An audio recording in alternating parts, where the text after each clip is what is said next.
talk to you about civility in the workplace. I like this saying right here, maybe you've heard it before. What it brings to mind to me is like a divorce proceeding. Not that I have experience with it, I've seen it on TV. But you've got, the once happy couple sitting across a conference table with opposing lawyers and, it starts to get mean. And someone raises their hand and says, let's be civil about this, shall we? Well, that's kind of an adversarial type of relationship, but I want to talk about the workplace. Civility in the workplace for rookie professionals, is something that we have to keep in mind at all times. It puts our place in the new company. Let's take a walk through one of my rookie days. I like to manage construction projects. So my title will possibly be project engineer, which is similar to, it kind of means gopher, kind of like sanitation engineer means janitor, right? So I know I have a meeting, I have a production meeting. So I sit in on this meeting, I'm doing lots of paperwork, all the paperwork nobody wants to do, but that's important for the production schedule of this project. So I chime in when it's my turn or when I have something pertinent, but mostly I'm just sitting there, taking notes, seeing how it goes. All right, a lot of facts are getting thrown around. Vendors are talked about, suppliers are talked about. It comes up that there's a subcontractor that's way behind schedule. Their time is coming up. Looks like they're going to drag down the people behind them.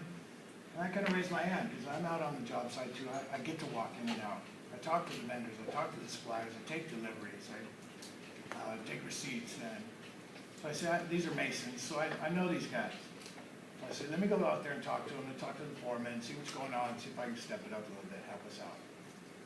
Okay, so I go outside, I walk up on a bunch of jokes, right? Guys got jokes. There's clean jokes that aren't racial or sexual, right? I walk up on everybody's laughing. So there's Junior, Lenny, and Squiggy, right? I tell Junior that, I've got female relatives that can lay blocks faster and straighter than him, right? Everybody blows up, right? Everybody's laughing. I go and talk to the foreman a little bit. He says, yeah, I know we're behind. We're behind, but the guys are a little slow right now. I know they're going to pick it up. We still got 9 days to go. It's going to work out. So I wander back over to the guys, and Junior comes up and says, hey, look, man, both my kids are sick. My wife took time off. Got one of them at the doctor's. I've been coming down with it. I know I'm slow. I'm going to pick it up. We got time. We're going to make it. But what's the difference between those two meetings, right? I had two meetings right there. In the office, talking to the professionals, facts and figures. I get on the job site, and I'm talking to the fellas. They relate to each other different. There's two different types of scenarios there, but it's all about civility, it's all about professionalism, and the point was made in both those meetings, right? So being professional, it depends on the appropriateness of the situation. Right? You're expected to be a different way depending on on what's going on around you, but it's still equal to professionalism, which is different from vulgarity. Okay, that's kind of like the opposite.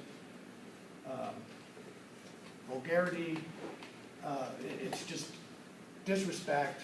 It's pointing fingers. It's being loud. When you're nice to people and you treat them like they want to be treated and like you want to be treated, it catches on. It's contagious. I read a study where civility in, let's say, 17th century Europe was a lot different than it was today. There was an hierarchy, there was class warfare, there were, racial divides, there was gender divides, but it's all kind of trending toward everybody playing nice, being nice, right? And go ahead. Well, I like this because have you ever been around somebody who just can't keep four-letter words out of their mouth, and they'll play like they're gonna say it to the side. So they'll say, wow, I really bleeping hate that. But you can't really call it on because I didn't really say it, right? But they do, and it's uncomfortable. It makes everybody uncomfortable. My parents used to tell me all the time, use your vocabulary. You don't need those words. Let your words speak for you. Those don't say anything. Those are fluff words. They don't mean anything. Use your vocabulary. In the workplace, that's important because it lets people know that you're thoughtful. You don't cuss at somebody, you don't expect to be cussed at. Everyone's job is to be professional. You get in the habit of it, and it becomes a norm. Like I was mentioning, there's studies that just say that it's the playing field is more level nowadays. There's no more gender, class, race. Everybody's on the same field, and if we treat each other the same, treat each other nice, the platinum rule is RESPECT. Thank you.